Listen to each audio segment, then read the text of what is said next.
Aritmiyalar nima degani? Aritmiyalarda ta'rifi, aritmiyani kelib chiqish mexanizmlari, sabablari, aritmiyada qanday klinik belgilar va simptomlar yuzaga keladi, aritmiyani turlari bo'yicha davolash ketma-ketligida o'rganib chiqamiz. Aritmiya yoki yurak ritmining buzilishi, yurak qisqarishini normal miqdoriga mos kelmaydigan, regulyar sinus ritmiga mos kelmaydigan har qanday ritmlar aritmiyalar deb ataladi. Endi tushuntirib o'tamiz, yurak urishini normal miqdori deganda 18 yoshdan kattalarda yurak 1 daqiqada 60 tadan 90 tagacha uradi. Demak, ushbu sonning kamligi yoki ko'pligi aritmiyani bir bandiga to'g'ri keladi. Regular deganimiz normada yurak ritmik bir maromda urishi tushuniladi. Bir maromda urmagan holatlari ham aritmiyaga mos keladi. Sinus tuguniga mos kelmaydi deganimiz, hozir aritmiyalarning kelib chiqish mexanizmlari haqida batafsil ma'lumot berib o'tamiz. Aritmiyalar qanday paydo bo'ladi? Aritmiyalarning kelib chiqishini tushunish uchun yurakni elektr o'tkazuvchanlik yo'li yoki elektr o'tkazuvchanlik tizimi haqida umumiy ma'lumotga ega bo'lish kerak. Yurak ikkita bo'lmachadan va ikkita qorinchadan tuzilgan. O'ng bo'lmacha, chap bo'lmacha, o'ng qorincha va chap qorincha.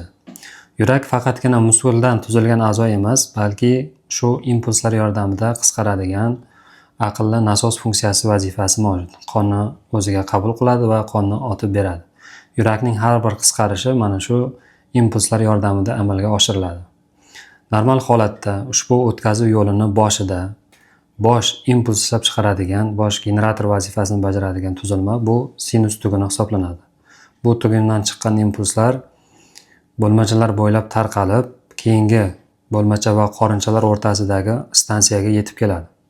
Bu stansiyada impulslar, toklar biroz ushlanib, keyinchalik qorinchalarga gis tutamlari, gis oyoqchalari, yana undan keyingi tarmoqlar Purkini tolalari orqali yurakning qorinchalarini barcha qismlarini qamrab oladi.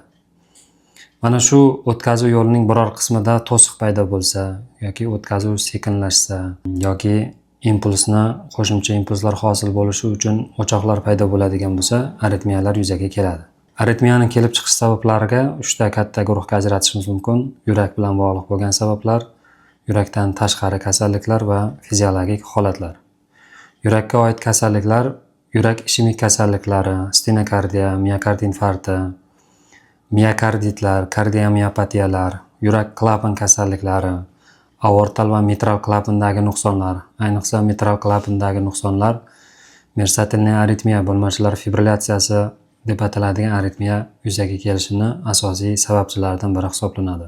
Mana shu holatlarda barchasida yurakda o'tkazuvchan yo'lida impulslar o'tishini turg'unligini buzilishi yoki uni atrofida yoki muskullarda yangi impuls o'choqlari paydo bo'lishi kuzatiladi.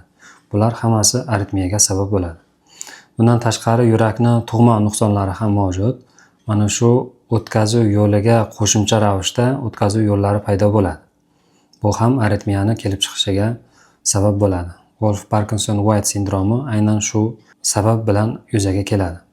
Yurakdan tashqari sabablar, eng ko'p uchraydigan sabablar gipertoniya kasalligi, qon bosimi uzoq muddat yuqorida yurishi yoki qandli diabet kasalligi, yurakni tomirlarini, yurakni boshqaruvchi nervlarini shikastlanishida, shuningdek qalqonsimon bez kasalliklari, bezning funksiyasi to'laqonli vazifasini bajarmaganda gipoterioz holatida yoki bezning funksiyasi oshgan giperterioz, tugunli buqoq kasalliklarida kuzatiladigan aritmiyalar yoki elektrolitlar buzilishi, natriy, kaliy, magniy kabi ionlar impulslarda o'tkazilishda muhim ahamiyatga ega.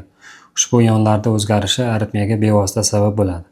Buyrak kasalliklarida kaliyning organizmda to'planib qolishi yoki elektr toki urganda ushbu ionlar muvozanatini buzilishi yoki uzoq muddatli ichib ketganda, qayt qilganda kaliyning organizmdan chiqib ketishi hisobiga aritmiyalar yuzaga keladi.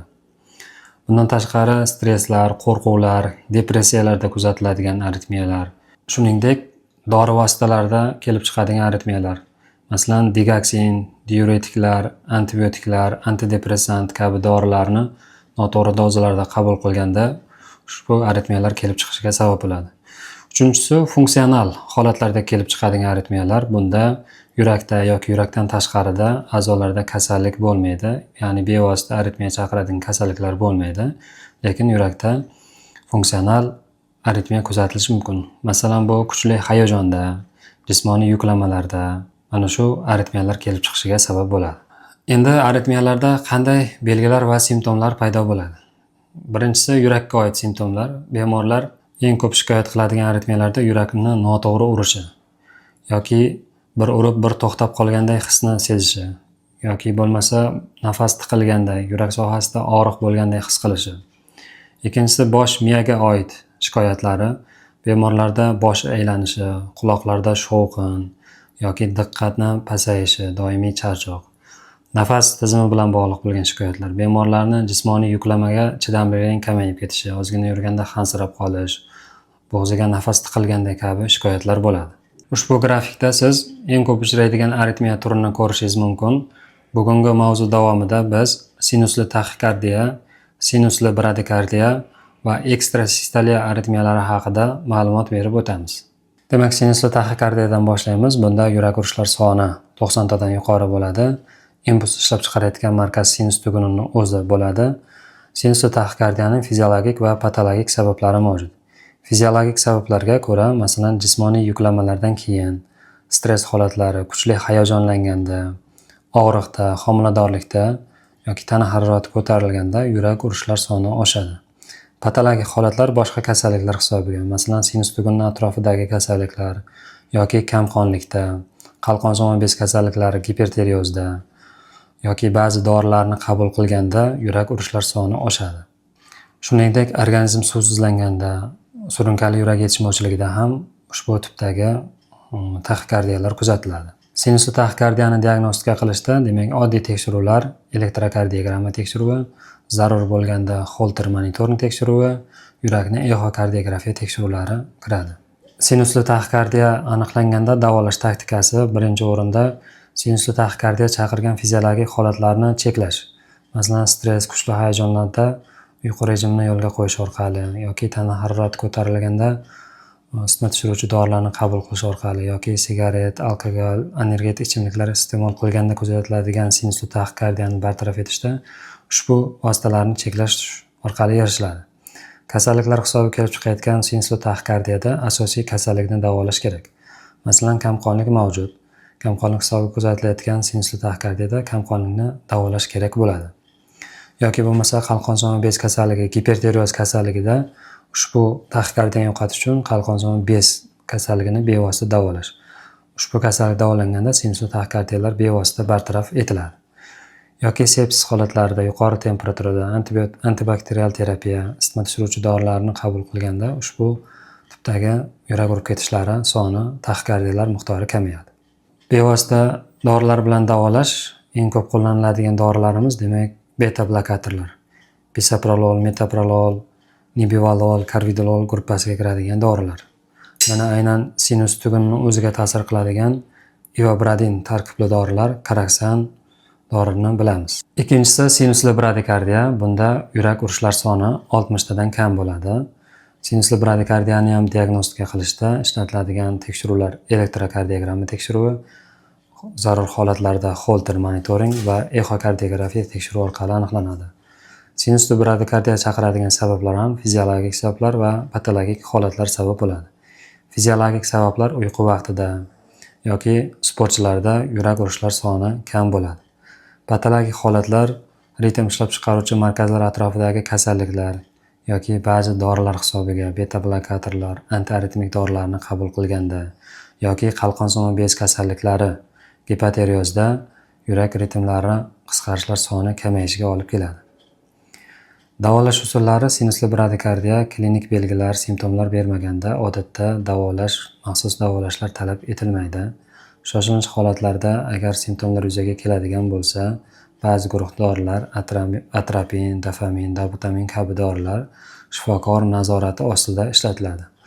Agar bu jarayon uzoq davom etayotgan bo'lsa, simptomlar bilan kechayotgan bo'lsa, hushdan ketish yoki bosh aylanish, juda holsizlik holatlari shikoyat qilayotgan bo'lsa, bunda elektrokardiostimulyator, doimiy elektrokardiostimulyator qo'yish orqali sinusli bradikardiya bartaraf etiladi. Uchinchisi, qorinchalar ekstrastaliyasi ko'p uchraydigan aritmiya guruhi. Bunda ekstrastaliyalarda normal yurak ritmidan tashqari qo'shimcha erta paydo bo'ladigan qisqarishlar tushuniladi. Ekstrastaliyalarning paydo bo'lish joyi bo'yicha bo'lmachalarda, atrioventrikulyar tugunda, qorinchalarda paydo bo'ladigan turlari mavjud. Bundan tashqari, normal sinus ritmiga nisbatan qay tartibda, qanday ketma-ketlikda tushishi bo'yicha ham tasnifi mavjud. Masalan, bigeminiya tipdagi aritmiyalar deymiz. Bunda bitta normal sinus ritmi, undan keyin keladigan ekstrastaliya. Trigeminiya degan turda ikkita normal qisqarish va undan keyin keladigan bitta qo'shimcha qisqarish. Yoki kvadrogeminiya 3 ta normal qisqarish, undan keyin keladigan bitta qo'shimcha qisqarish. Bundan tashqari guruhli qorinchalar ekstrastaliyalari ham mavjud. Bunda ketma-ket 2 ta yoki 3 ta qorinchalar ekstrastaliyasi tushadi. Qorinchalar ekstrastaliyasiga sabab bo'ladigan asosiy sabablar fiziologik va patologik holatlarga bo'linadi. Fiziologik holatlar umumiy aritmiyaga tegishli bo'lgan qismlarda aytib o'tganmiz. Patologik holatlar yurakdagi organik kasalliklar, o'tkazilgan miokard infarkti va boshqa tizimdagi kasalliklar hisobiga yuzaga keladi. Qorinchalar ekstrastaliyasini davolashda medikamentoz va non-medikamentoz yo'llar orqali amalga oshiriladi. Non-medikamentoz yo'l bilan davolashda potensial qorinchalar ekstrastaliyasini chaqirishi mumkin bo'lgan holatlarni bartaraf etish kerak bo'ladi. Masalan, bunda stress hisobiga kelganda uyqu rejimlarini, dam olish rejimlarini to'g'ri yo'lga qo'yish yoki energetik ichimliklarni, alkogol, sigaret chekishni cheklash orqali ushbu ekstrastaliyalarni bartaraf etish mumkin. Dori-darmonlar bilan davolashda, demak, EKGda yoki Holter tekshiruvida aniqlangan qorinchalar ekstrastaliyalarning xavfi bo'yicha guruhlarga ajratiladi. Birinchisi bu xavfsiz guruh hisoblanadi. Bularda bemorlarda hech qanday shikoyati ham bo'lmaydi. Yurakni tekshirib ko'rganda organik kasalliklar ham aniqlanmaydi. Bularda bunday tipdagi ekstrastaliyalar faqatgina tasodifiy elektrokardiogramma tekshiruvidan o'tganda aniqlanadi. Ushbu turdagi bemorlarni faol kuzatishda o'zi yetarli bo'ladi. Ikkinchi guruh, bular potensial xavfli guruh hisoblanadi. Bularda bemorlarda shikoyatlar paydo bo'la boshlaydi. Aritmiyaga xos shikoyatlar, yurak urib ketishi, notekis urishi, bosh aylanishi yoki nafas yetmaganday his bo'lishi, bu belgilar, shikoyatlar paydo bo'ladi. Yurak tekshirib ko'rilganda organik kasalliklar aniqlanmaydi. EKGda yoki Holter tekshiruvlarida xavfli guruhga kiradigan ekstrastaliyalar aniqlanadi. Ushbu guruhga kiradigan bemorlarni faol kuzatish va albatta dori-darmonlar bilan lechina davolash usullari amalga oshiriladi. Davo vositalari beta blokator guruhiga kiradigan dorilar bisoprolol, nebivolol, karvedilol, metoprolol kabi dorilar ishlatiladi. Uchinchi xavfli guruh qorinchalar ekstrastaliyasiga mansub bemorlar, bularni faol dori-darmonlar bilan davolash, beta blokator guruhiga kiradigan dorilar va albatta amiodaron, kardaron tabletkalar orqali amalga oshiriladi. Bu guruhda bemorlarda EKGda yoki Holterda xavfli guruhga kiradigan aritmiyalar aniqlanadi, yurakda organik kasalliklar mavjud bo'ladi va o'zlarida ham shikoyatlar bo'ladi. Shuningdek, ushbu toifadagi bemorlarda elektrofiziologik tekshiruvlar va kateter ablatsiya usuli orqali faol qorinchalar ekstrastaliya o'choqlarini kuydirish orqali ham davolash amalga oshiriladi.